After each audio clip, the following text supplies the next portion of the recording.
Bismillahirrahmanirrahim. Assalamualaikum warahmatullahi wabarakatuh. Pada kesempatan ini, saya akan mencoba untuk mendiskusikan tentang bagaimana menghitung regresi berganda, dan kemudian kita juga bisa mengartikan dari hasil regresi yang kita peroleh. Kesempatan ini, perhitungan regresi tidak kita gunakan dengan menggunakan software, tapi kita akan mencoba untuk menghitung dengan menggunakan pendekatan secara manual. Dalam kasus ini saya memiliki 3 variabel ya. Yang pertama adalah permintaan, yang kedua adalah harga, dan ketiga pendapatan. Nah, tujuan saya memiliki 3 variabel ini adalah kita akan membentuk sebuah regresi linear berganda. Nah, untuk membuat regresi, maka langkah awal yang kita lakukan adalah menentukan mana variabel bebasnya, mana variabel terikat ya. Variabel bebas biasanya kemudian diberi simbol dengan X. Variabel terikat dengan Y. Variabel bebas lebih dari 1 kita gunakan simbol X1, X2 dan seterusnya. Nah, andai kata kesempatan ini kita akan menggunakan Y-nya adalah permintaan, maka kita harus menentukan penentu permintaan. Maka kita buka dulu ya, kita buka literatur dalam teori ekonomi. Karena permintaan, kita coba untuk lihat teori ekonomi mikro ya. Jadi ingat, fungsi demand itu dipengaruhi oleh income, harga, X1, X2, X3. X1 misalkan selera, X2 ini misalkan harga barang lain dan seterusnya. Gambar dalam fungsi ini saya beri 2 warna. Ada biru sama merah. Biru adalah variabel yang kita gunakan dalam regresi. Yang X1, X2 adalah variabel berpengaruh tapi tidak masuk dalam persamaan. Kenapa? Karena kita mengasumsikan dia tidak berpengaruh, dia tetap ya, atau sementara tidak berpengaruh. Disebut dengan ceteris paribus. Faktor selain income dan harga dianggap tidak berpengaruh ya. Nah, yang hijau ini maka dapat persamaan ini. QD sama dengan B0 plus B1 GDP plus B2P. Sedangkan yang merah ini diwakili oleh residual. Sehingga kemudian karena kita belajar regresi linear, pendekatan statistik maupun ekonometrika, kalau ekonometrika basisnya teori ekonomi ya, berarti ini kita sudah belajar tentang regresi berganda untuk kasus ekonometrika. Kenapa? Karena kasusnya adalah kasus untuk ekonomi. Sehingga persamaannya kita gunakan ini. Karena ekonomi adalah kelompok dalam ilmu sosial, berarti selalu ada error. Maka muncullah persamaannya QD sama dengan B0 plus B1 GDP plus B2P plus E. Ya, inilah yang kemudian data ini akan kita bentuk, dasarnya adalah ini. Persamaan ini didasarkan pada adalah teori ekonomi, terutama teori ekonomi mikro. Ya. Nah, langkah-langkah yang kita lakukan membuat regresi adalah ini tahapannya. Data ini harus kita susun nanti untuk bisa mengisi kekosongan yang ada di tabel ini. Ya. Intinya tabel ini terdiri dari koefisien. Ini koefisiennya. Kita ngitung T hitung, kemudian naik kembali, ini adalah tabel ANOVA, dan naik ke atas dan ini adalah tabel berhubungan dengan goodness of fit. Ya, kita isi ya.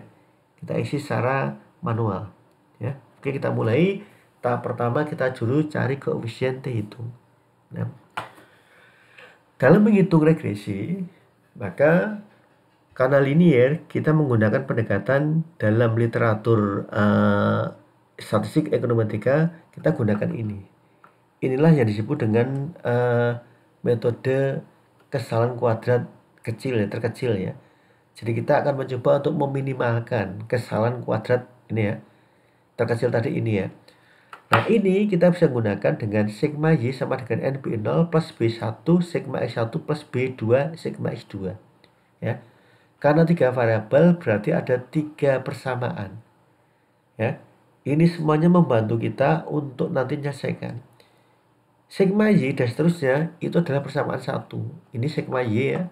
Ini kemudian persamaan 2 sigma Y X2. Ini adalah sigma Y dan seterusnya dikalikan dengan X. Maka dibentuk sigma Y X1 sama dengan B0 sigma X1 plus B1 sigma X1 kuadrat plus B2 sigma X1 X2.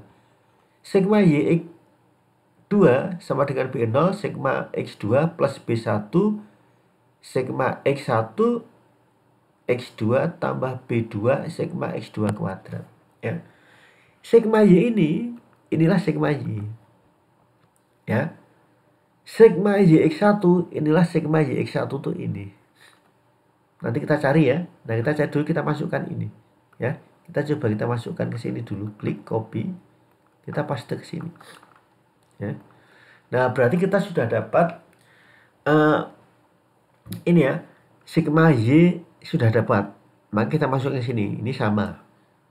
X1 ada di sini, masuk ke sini, ya. 66, ya. Kemudian ada di sini adalah X2 tuh ini. Ya. X1 ketemu, ini juga ketemu. X2 ketemu, ini juga ketemu. Nah, sekarang kita lanjutkan ini ya. Berarti Y itu ini, Y dikalikan ini X1 sama dengan Y kalikan X2. Ya. Yang ini X1 kalikan X2. X1 dikalikan X2. Ya. Yang ini sama dengan X1 kuadrat. Ya. X1 kuadrat, enter. Ini kemudian X2 kuadrat. X2 pangkat 2. Ya. Kita copy ke sini ya. Nah, dari bantuan tabel ini, kita dapat penjumlahannya ini. Nah, penjumlahan ini akan mewakili persamaan di sini semua. Ya, sehingga kalau sudah terhitung dengan benar, maka inilah akan dapat persamaan ini. Ya, dapat persamaan 1, 2, dan 3. Dari persamaan 1, 2, 3, maka kita harus menggunakan eliminasi ya, menghilangkan setiap variabel tahap-tahapnya, sehingga nanti terakhir meninggalkan satu variabel. Sebagai contoh, 1 dan 2 ya, kita gunakan untuk menghitung persamaan 4 ya. Dengan cara apa? Kita hilangkan B0-nya. Dari persamaan 1, 2 ini, maka B0 bisa hilang. Jika angka ini harus sama, maka kita bisa gunakan tadi apa? Diping balik. Yang 10 dikalikan 66, yang 66 kalikan 10. Sehingga semua variabel yang ada di sini kita kalikan ini. Yang di sini semua kita kalikan ini, maka ketemulah ini. Ya. Dari sini ini sudah sama. Maka biar hilang, maka kurangkan. Maka ketemu persamaan 4 nanti ini. Ini persamaan 4 ya, dapat ya. Kita simpan persamaan 4, kita cari. Kalau tadi 1, 2, maka kita boleh gunakan 1, 3 atau 2, 3. Nah, dalam hal ini saya gunakan 2, 3. Kita ambil 2, 3, kita hilangkan sekarang B0-nya. Ya, ini 66 dan 350, kita ping balik. Biar ini sama, ini kalikan 350. Yang ini kalikan 66. Maka yang ini semua kita kalikan dengan 350. Yang ini semua kita kalikan dengan 66. Maka ketemunya ini. Ya. Karena di sini kita hilangkan B ini sudah sama, maka kurangkan. Ketemu adalah persamaan 5. Dari 4, 5 ini B0 sudah hilang. Tinggal B1, B2. Maka berikutnya kita bisa menghilangkan B1 atau B2. Ini adalah persamaan 4, 5 itu ini. Ini 4, ini 5. Ya, ini udah hilang. Nah, kalau kita menghilangkan yang ini, maka diping balik. Ya.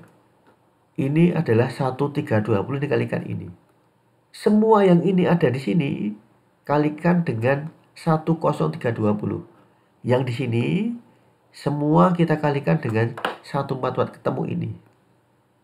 Karena ini sudah sama, maka kalau ditambah jadi 2 kali, karena min dengan min, maka ini dikurangkan lagi. Ketemunya ini 0, sehingga menyisakan B2. Maka sekarang B2 ketemu. Dari mana? Min 2220768 dibagi min 3854400. Ketemunya ini. 0,576164. Ya. Kalau sudah ketemu, B ini naik ke atas lagi untuk nyari B1. Karena sudah ada persamaan B1, B2. Kalau B2-nya sudah ketemu, kita masukkan substitusi, B1 ketemu. 0,53427 B1, B2 ketemu, naik paling atas ini boleh. Ya. Atau kita gunakan ini boleh, ya. Karena B2 sudah diketahui bisa ketemu, pasti B0 ketemu. Ketemunya ini. Sehingga kita akan ketemu B2, B1, B0. B0 konstanta, B1 koefisiennya harga, B2 koefisien pendapatan. Ya. Ini udah ketemu, langkah berikutnya tadi, ini udah ketemu. Maka sekarang kita cari standar error. Ya. Ini ya, kita cari dulu. Ini formulanya. Ya. Nanti formulanya Anda lihat, Anda bisa cari ini formulanya tadi ini. Ini rumus untuk cari tadi ini. Ya. Jadi kalau tadi var ini 1 min ini. Nah, X ini ada X besar, X kecil. Anda perhatikan ya, jangan keliru ya. Ya, X besar adalah data ini ya, data kenyataannya. Kalau X kecil adalah data X dikurangi rata X, ketemu X kecil ini, ya. Nah, ini kita masukkan, udah ketemu. Kita nyari standar error. Maka isilah ini. Kita copy lagi di sini, kita isi yang ini. Ini kok aja, diisi aja. Copy. Karena ini udah formula, maka kalau Anda copy, ya jangan cuma copy paste, tapi copy paste spesial, kita gunakan value nilai. Jangan tadi ya, oke. Udah ketemu. Nah, cuma nanti ini 80 200 ini ada yang geseh ya. Yang geseh tadi ini enggak ketemu 0. Ini salah ya. Jadi kita gunakan saja, ini kita copy saja ya. Kalau ini kita tadi, ini kita gunakan tadi ini ya. Ini kita gunakan tadi ini. Copy, kita gunakan tadi ini. Paste. Ya. Y kecil ini berarti Y dikurangi rata-ratanya. Maka kita gunakan sama dengan ini. Y ini dikurangi.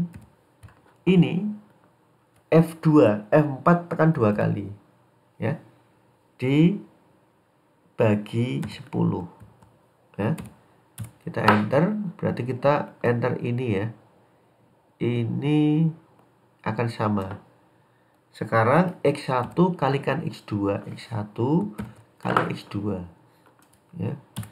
Ini sekarang sama dengan X1 kuadrat. Ini kecil semua ya. Kuadrat. Yang ini sama dengan X2 kuadrat tuh ini. Kita tarik ke sini. Ya. Dan ingat untuk yang kecil-kecil ini, Y, X1, X2 ini harus 0 jumlahnya. Kalau 0 betul, kita buktikan dulu yang ini. Ini kita cari dulu, ya, betul nggak dia 0. Betul ya? Nah, ini baru kita copy ini. Nah, ini setelah kita copy, otomatis saya udah buat formula. Ini membentuk, ini udah keisi. Ya, itu udah keisi ya. Jadi kita udah ketemu ini. Ini dari mana ini tes statistik? Ini dibagi ini, ketemunya ini. Ini dibagi ini, ketemunya ini. Ini dibagi ini, ketemunya ini. Ya. Nah, ini sekarang Anda lihat ada rumus. Semua rumus kita gunakan kalikan alfa kuadrat. Alfa kuadrat itu apa? Kita gunakan tadi ini. Alfa kuadrat rumusnya adalah sigma U kuadrat. Sigma U itu ini. Ketemunya ini. 7369 ya. Ini karena pembulatan ya. 7 dari mana? N-3. Ini bukan 2. Karena N-2 adalah untuk regresi sederhana. Karena kita udah regresi berganda dengan 3 variabel, berarti N kurangi K. K-nya adalah jumlah ini K. Ada 3 koefisien. Ya. Berarti 7. Ini dibagi ini ketemu ini.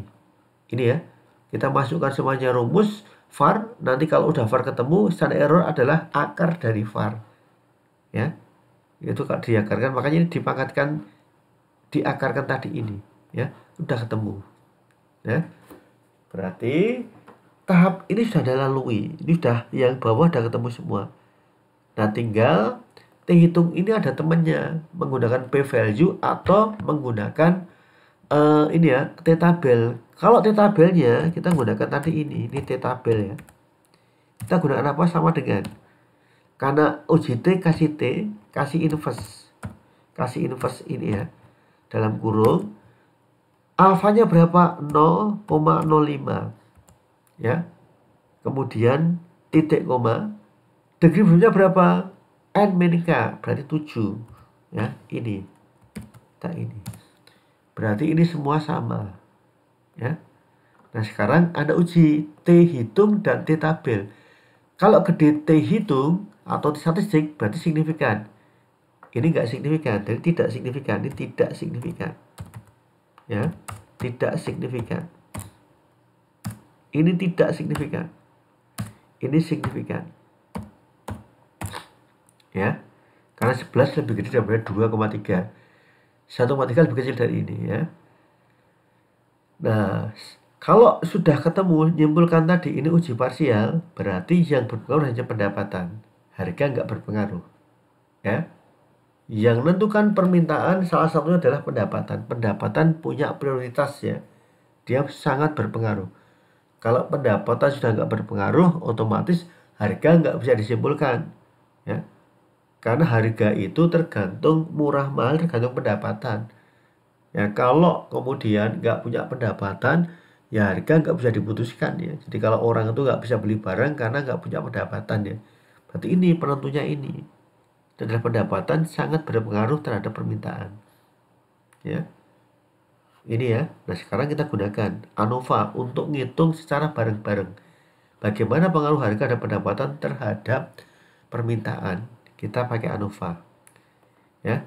Ini kita hitung K-1, K-nya adalah 3, kurangi 1 ketemu 2, N-K ketemu 7 ya. Ini udah tadi ketemu tadi keusianya ini. Sekarang ini kita copy aja dari sini. Kita udah ngitung ya, klik di sini. Kita copy. Kemudian kita masukkan ke sini. Jangan di paste, tapi klik kanan, kita gunakan paste spesial, kita gunakan value. Ya, udah ketemu. Ya. Sigma U ini harus 0. Maka biar nggak 0 tadi dipangkatkan 2. Ini loh ya. Ini udah ketemu. Ya, jadi kalau SS dibagi DF ketemu MS ya.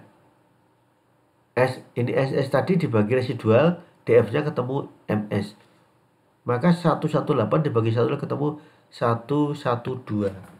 Nah, untuk membuktikan tadi signifikan tidak, ini adalah F hitung, ini F tabel. F ini tabel ya, tabel itu ini. Dari mana kita bisa ngitung F tabel ini? Maka sama dengan pakai F, pakai inverse dalam kurung, kita gunakan 0,05 titik koma degree 1. Oh, berarti N-K itu kita gunakan 2 titik koma N-K. Tadi K-1 ya, sekarang N-K berarti 7 dalam kurung ini. Temunya ini 4,73 ya. Berarti ini nanti kalau kita lihat ya, ini ketemu tadi ya, ini berarti secara serentak ya. Jadi kalau secara serentak ya, harga dan pendapatan mempengaruhi permintaan. Nah, tinggal kita gunakan tadi adalah goodness of fit. ESS ini Anda bisa cari ini ya. Ini adalah kalau diakar ketemu multiple R. Multiple dibangkitkan 2 ketemu ini. Berarti kita cukup cari dulu R suka dulu. ESS dibagi TSS. Kita dari ANOVA. Ini kita bisa cari di sini ya. Jadi kalau nanti Anda masukkan tadi di situ, Anda akan ketemu ya. Akan ketemu tadi sama dengan tadi ini. Ini kalau dibagi dengan ini, klik ini, ketemunya adalah 0,969. Coba kita cek tadi di sini. 0,969 ya. Ini ya. Nah, untuk adjusted R square kita guna formula ini ya. ketemunya tadi ini ya, 961 ini sudah sama ya, temu ya. Nah ini udah ketemu tadi ya, maka kita dapat inilah yang kita peroleh nanti ini ya, sama dengan nanti ada regres ya. Kalau nanti Anda regres ini hampir sama ya, dengan menggunakan Stata, FViews, SPSS maupun kita gunakan tadi ini sama ya, gunakan tadi ini untuk kita cari ini regression ini akan sama ya. Nah setelah ini kita cari, maka kita bisa sekarang melihat betul nggak hasil yang kita gunakan untuk meramal forecasting. Ini ramalannya tuh ini ya, kita dapat Y, X1, X2. Y ini adalah data actual Y-nya. Y aksen adalah ramalannya. Jumlah Y dengan jumlah ramalannya harus sama, ketemu ini. Kalau ini sama, berarti jumlah kuadratnya, kesalahannya adalah 0. Itu cirinya OLS. Yang merah adalah, yang di sini adalah ramalan, yang hijau adalah ini. Ya. Kalau ada di atas berarti positif, bawah negatif untuk ini ya. Untuk ini ya. Jadi kalau nanti Anda amati, kalau Anda bandingkan nanti ini errornya bisa positif, bisa negatif. Tapi seluruh error di jumlah ketemunya 0. Ya. Nah terakhir, setelah Anda tahu regresi, Anda harus cari korelasi. Ya. Ini kalau Anda cari korelasi itu ini.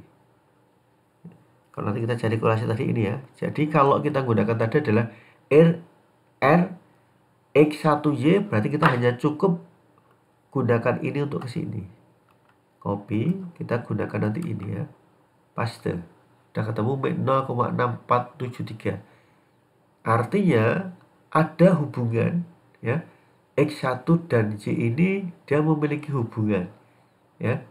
Hubungannya juga dengan nilai negatif, dia berhubungan negatif, berkorelasi negatif dengan 0,6473. 0,64 berarti dia adalah cukup ya.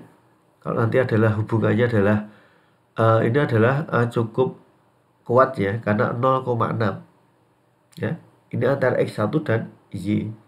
Nanti Anda cari literatur, nilai 0,6 itu artinya apa ya. Tapi kalau mendekati 1 berarti sangat kuat hubungannya. Kalau 1 sempurna ya. Jadi kalau X1 R-nya adalah 100 ya, kayak matematika ya. Berarti X1 dapat 100% mempengaruhi, punya korelasi terhadap Y ya. Ini sekarang X2 terhadap Y, maka masukkan adalah Y, dimasukkan, copy, dan Anda masukkan X, paste, masukkan X-nya, copy ini ya, paste di sini. Nah, ini ketemunya 1. Oh, ini mohon maaf, ini berarti ini beda ya. Ini mohon maaf, ini saya masukkan yang X2-nya. Ini ya, X2-nya tidak sama. Saya cari X2-nya dulu. X2-nya saya harus cari, untuk tak kopikan dulu ya. Saya cari dulu X2-nya ini ya. Jadi nggak pas tadi. Ini kalau tadi hitung, ini X2-nya tadi ini saya copy. Kemudian saya masukkan ke sini. Ini ya, tadi ini nggak pas, paste. Ya. Ini paste spesial, kita gunakan value. Bentar ya, ini kok pendapatan jadi tidak sama ini. Bentar. Ini saya masukkan ini aja, sama dengan saya gunakan tadi yang ini nggak apa-apa ya. Udah. Ini saya copy ke sini. Ya, ini saya copy. Ini saya paste nanti ini, klik paste spesial, kita gunakan value. 0,98 ya, hampir sempurna ya. Jadi X2 itu memiliki korelasi positif ya. Berkorelasi positif terhadap Y. Berapa besarnya? 0,9 atau sudah 98 itu sudah mendekati 1 ya. 0,98 ya. Nah, jadi mungkin ini yang bisa kita diskusikan ya. Mudah-mudahan ini ya, diskusi atau hasil yang kita bahas hari ini itu ada manfaatnya ya. Kurang lebih maaf. Assalamualaikum warahmatullahi wabarakatuh.